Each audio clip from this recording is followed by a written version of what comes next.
Hi friends, ഇന്നത്തെ നമ്മുടെ video ഹരിദ്വാറിലെയും ഋഷികേശിലെയും Ganga aarti കാഴ്ചകളാണ്. Welcome to the video. Ganga നദീതീരത്ത് നടക്കുന്ന പ്രത്യേകതരം പൂജയാണ് ഗംഗാ ആരതി. ദശാശ്വമേധ ഘാട്ടിൽ സന്ധ്യാസമയത്താണ് ഇതിന്റെ അരങ്ങേറ്റം. ദീപങ്ങൾ ഭജന്റെ താളാത്മകമായ രാഗത്തിൽ മുകളിലേക്കും താഴേക്കും നീക്കുന്നതാണ് ഈ ചടങ്ങ്. ഗംഗാ നദിയുടെ വിശുദ്ധിയെ അടുത്തറിയുവാനാണ് വിശ്വാസികൾ ഹരിദ്വാറിലെത്തുന്നത്. ഹർക്കി പൗരി എന്ന പേരായ ഘട്ടിൽ വെച്ചാണ് ഇവിടുത്തെ ഗംഗാ ആരതി നടക്കുന്നത്. വളരെ ആഘോഷപൂർവ്വം നടക്കുന്ന ആരതിയായതിനാൽ തന്നെ ഒരുപാട് ആളുകൾ ഇവിടെ എത്തുന്നു. ഉത്തരാഖണ്ഡിൽ തന്നെയാണ് ഹരിദ്വാർ സ്ഥിതി ചെയ്യുന്നത്. ശംഖുനാദത്തോടെയാണ് ഗംഗാ ആരതി ആരംഭിക്കുന്നത്. ഗംഗാമാതാവിന്റെ തീരത്ത് നടക്കുന്ന ഗംഗാ ആരതിയിൽ മനസ്സിൽ അടിഞ്ഞുകൂടുന്ന ഏത് തരത്തിലുള്ള നെഗറ്റീവ് എനർജിയും നശിക്കുമെന്നാണ് വിശ്വാസം.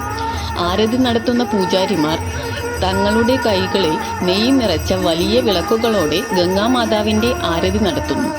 ഈ സമയത്ത് ഗംഗാമാതാവിന്റെ കീർത്തനങ്ങളും ഡ്രമ്മുകളുടെ പ്രതിധ്വനിയും ആരതിയുടെ മധുരനാദവും മനസ്സിന് അത്ഭുതകരമായ സമാധാനം നൽകുന്നു. ഗംഗാ ആരതി ലോക പ്രശസ്തമാകുന്നതിന് പിന്നിലെ കാരണങ്ങൾ ഇതൊക്കെയാണ്. ഗംഗാമാതാവിനെ ദർശിക്കാൻ ഭക്തർ ഘാട്ടിലെത്തുന്നു. ഗംഗാ ആരതിയുടെ യഥാർത്ഥ കാഴ്ചകൾ കാണിച്ചു തരുന്ന മറ്റൊരിടമാണ് ഋഷികേശ്.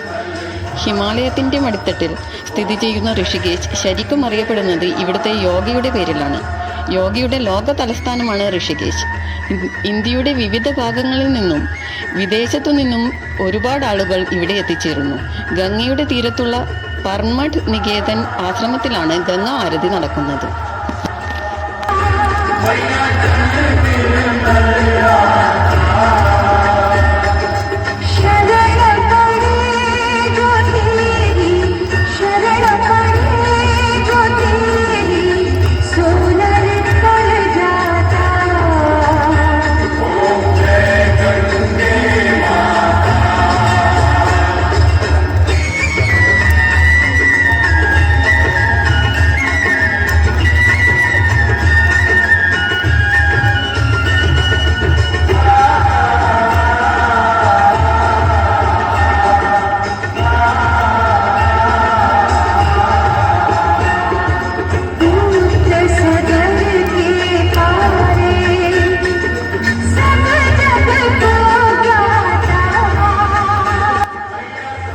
രാജ്യത്തെ പുണ്യനദിയായി കണക്കാക്കപ്പെടുന്ന ഗംഗാദേവിക്ക് സമർപ്പിക്കുന്ന ഈ ചടങ്ങ് വളരെ പ്രാധാന്യത്തോടെയാണ് നടക്കുന്നത്. പ്രത്യേകിച്ച് കലണ്ടർ വർഷത്തിന്റെ മധ്യത്തിൽ വരുന്ന ഗംഗാ ദസറയിൽ ഗംഗാമാതാവ് സ്വർഗത്തിൽ നിന്ന് ലോകത്തിലേക്ക് ഇറങ്ങി വന്നത് ഈ സമയത്താണെന്ന് വിശ്വസിക്കപ്പെടുന്നു.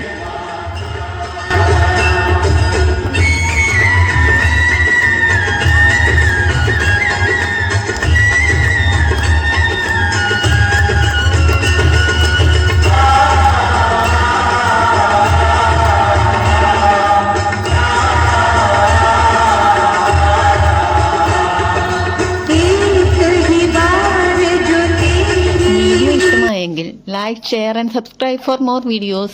Thank you.